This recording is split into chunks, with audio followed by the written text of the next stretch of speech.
ബിസ്മില്ലാഹിർ റഹ്മാനിർ റഹീം. അൽഹംദുലില്ലാഹി റബ്ബിൽ ആലമീൻ.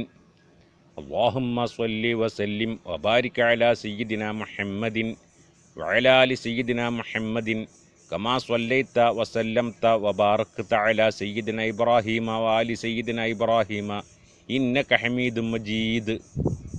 പ്രിയമുള്ളവരെ, പരിശുദ്ധ റമളാൻ മാസം എത്തിക്കഴിഞ്ഞു. ഇന്ന് നമുക്ക് ചർച്ച ചെയ്യാനുള്ളത്, പരിശുദ്ധ റമളാനിൽ 30 ദിവസം നാം നോമ്പ് നോറ്റാൽ നമുക്ക് എന്ത് നേട്ടമാണ് ലഭിക്കാൻ പോകുന്നത്, അത് എങ്ങനെയാണ് നിർവഹിക്കേണ്ടത്, പരിശുദ്ധ റമളാനിൽ നോമ്പ് മുറിയുന്ന കാര്യങ്ങൾ, അതിൻ്റെ പ്രതിഫലം നഷ്ടപ്പെടുന്ന കാര്യങ്ങൾ, ഇവയെല്ലാം നമുക്ക് വിശദമായി ചർച്ച ചെയ്യാം. മുഴുവനായി കേൾക്കും എന്ന പ്രതീക്ഷയോടെ നമുക്ക് തുടങ്ങാം. ആദ്യം നാം മനസ്സിലാക്കേണ്ടത്, അല്ലാഹു റബ്ബുൽ ഇസ്സത്ത് നമ്മളെക്കൊണ്ട് വല്ല സൽക്കർമ്മങ്ങളും ചെയ്യിക്കുന്നുണ്ടെങ്കിൽ അതിന് അവൻ പ്രതിഫലം തരുക തന്നെ ചെയ്യും. ഈ വിശ്വാസം നമുക്ക് എപ്പോഴും മനസ്സിലുണ്ടാവുക. എന്തെങ്കിലും ചെയ്യിച്ചാൽ അതിന് പ്രതിഫലം തരുന്ന തമ്പുരാനാണ് നമ്മുടെ തമ്പുരാൻ അല്ലാഹു റബ്ബുൽ ഇസ്സത്ത് എന്നുള്ള വിശ്വാസം എപ്പോഴും നമ്മുടെ മനസ്സിലുണ്ടാവുക. നാം നോമ്പ് നോറ്റോ അതിന് അവൻ പ്രതിഫലം തരുക തന്നെ ചെയ്യും എന്ന വിശ്വാസം നമുക്ക് ഉറച്ചുണ്ടാവുക. ബാക്കി കാര്യങ്ങൾ, സത്യവിശ്വാസികളെ, നിങ്ങൾ വിജയിക്കാൻ വേണ്ടി നിങ്ങളുടെ മുൻഗാമികൾക്ക് നോമ്പ് നിർബന്ധമാക്കപ്പെട്ടതുപോലെ നിങ്ങൾക്കും നോമ്പ് നിർബന്ധമാക്കപ്പെട്ടിരിക്കുന്നു. പരിശുദ്ധ ഖുർആനിലൂടെ അല്ലാഹു സുബ്ഹാനഹു തആല നമുക്ക് പഠിപ്പിച്ചു തന്നൊരു കാര്യമാണിത്. വിജയിക്കാൻ വേണ്ടി ആണ് നിങ്ങൾക്ക് നോമ്പ് നിർബന്ധമാക്കപ്പെട്ടത്.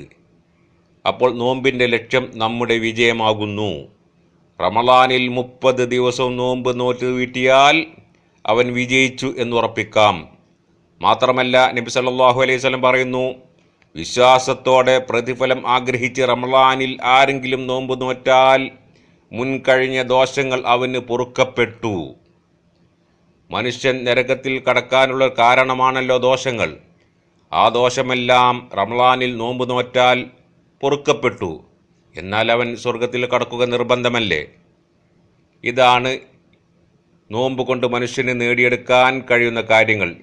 ഇനി നമുക്ക് നോമ്പ് മുറിയുന്ന കാര്യങ്ങൾ ഏതൊക്കെയാണെന്ന് പരിശോധിക്കാം. വസ്വാസുകളെല്ലാം ഒഴിവാക്കുക. ആരെങ്കിലും കേട്ടതും പറഞ്ഞതും അംഗീകരിക്കാതിരിക്കുക. തുറക്കപ്പെട്ട ദ്വാരങ്ങളിലൂടെ തടിയുള്ള വല്ല വസ്തുവും പ്രവേശിക്കുക. ഇങ്ങനെ പ്രവേശിച്ചാൽ നോമ്പ് മുറിയും.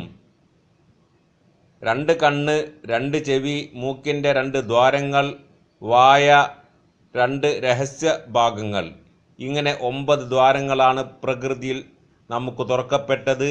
അതിലൂടെ വല്ല വസ്തുവും പ്രവേശിച്ചാൽ നോമ്പ് മുറിയുന്നതാണ്. അതുപോലെ കണ്ണ്, മൂക്ക്, ചെവി എന്നിവയിൽ മരുന്ന് ഇറ്റിക്കുക, എന്നാൽ നോമ്പ് മുറിയും.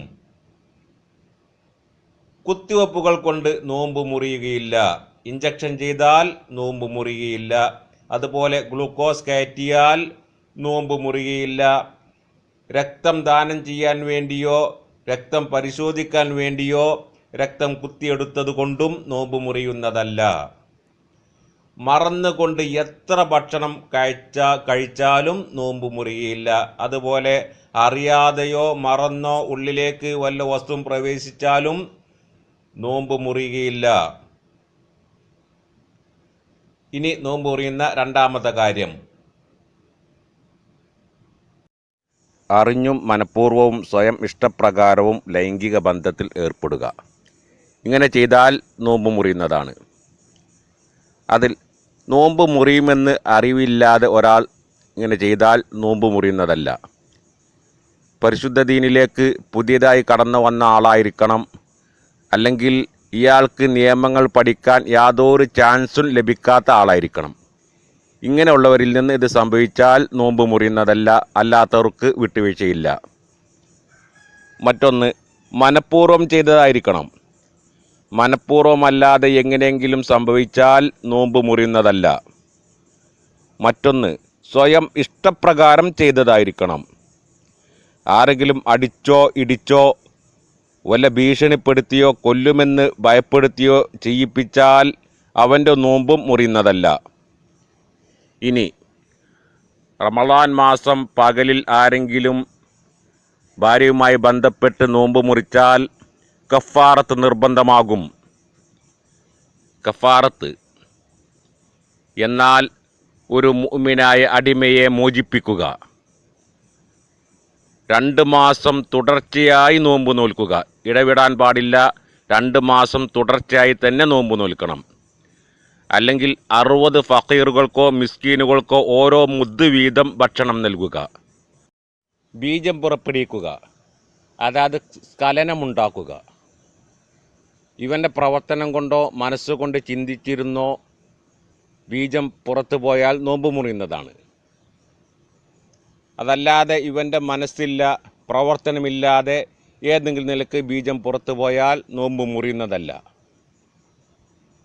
അടുത്തത് നോമ്പ് മുറിയുന്ന മറ്റൊരു കാര്യം, ഉണ്ടാക്കി ഛർദ്ദിക്കുക.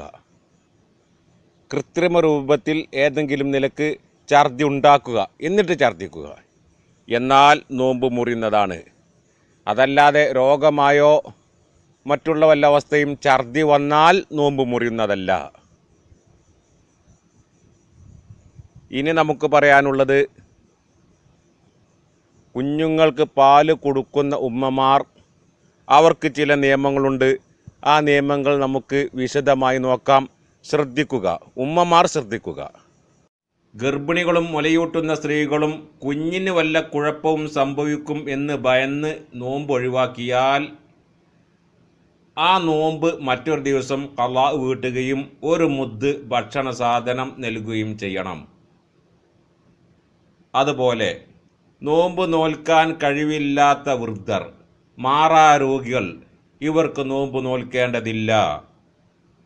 ഇവർ നോമ്പ് നോൽക്കേണ്ടതില്ല. പകരം ഒരു മുദ്ദ് ഭക്ഷണ സാധനം നൽകിയാൽ മതി. അള്ളാഹുവിൻ്റെ തൗഫീഖിനാൽ മറ്റൊരു കാലത്ത് ഇയാളുടെ രോഗം മാറിയാലും നോമ്പ് ഖളാ വീട്ടേണ്ടതില്ല.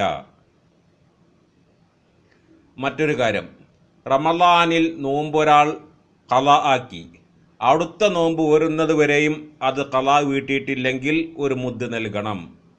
എത്ര റമളാൻ മറിയുന്നോ അതനുസരിച്ച് മുദ്ദും നൽകേണ്ടി വരും. ഇനി ഇൻഷാ അല്ലാഹ് നമുക്ക് നോമ്പ് അതിൻ്റെ പ്രതിഫലം നഷ്ടപ്പെടുന്ന കാര്യങ്ങൾ നോക്കാം. അത് വളരെയേറെ ശ്രദ്ധിച്ച് കൈകാര്യം ചെയ്യുക. കളവ് പറയൽ, ഏഷണി, പരദൂഷണം, അനാവശ്യ സംസാരം, അനാവശ്യ പ്രവർത്തനങ്ങളിൽ ഏർപ്പെടുക, ഇവ കൊണ്ട് നോമ്പിൻ്റെ പ്രതിഫലം കുറഞ്ഞു പോകും. പ്രതിഫലം നഷ്ടപ്പെട്ടു പോകാനും സാധ്യതയുണ്ട്. അല്ലാഹു സുബ്ഹാനഹു വ തആല പറഞ്ഞ ദോഷങ്ങളെല്ലാം പൊറുക്കപ്പെടുമെന്ന കൂട്ടത്തിൽ നിന്ന് നമ്മെ തട്ടിമാറ്റപ്പെടും. മാത്രമല്ല, റമളാനിൽ നരകമോചനം ലഭിക്കുന്ന കൂട്ടരിൽ നിന്നും തട്ടിമാറ്റപ്പെടും. അതുകൊണ്ട് നല്ലത് മാത്രം പറയുക, അല്ലെങ്കിൽ മിണ്ടാതിരിക്കുക, പരിശുദ്ധ ഖുർആൻ ഓതിക്കൊണ്ടിരിക്കുക, ദിക്ർ ചൊല്ലുക, അല്ലെങ്കിൽ ഒന്നുമില്ലെങ്കിൽ കിടന്നുറങ്ങുക. ആരെയും കുറ്റം പറയാതെ, കളവ് പറയാതെ, ഏഷണിയും ഭീഷണിയും പരദൂഷണവും അനാവശ്യമൊന്നും സംസാരിക്കാതെ ജീവിക്കുക. അല്ലാഹു തൗഫീഖ് നൽകട്ടെ. ആമീൻ യാ റബ്ബൽ ആലമീൻ. അസ്സലാമു അലൈക്കും വറഹ്മത്തുള്ളാഹി വബറകാതുഹു.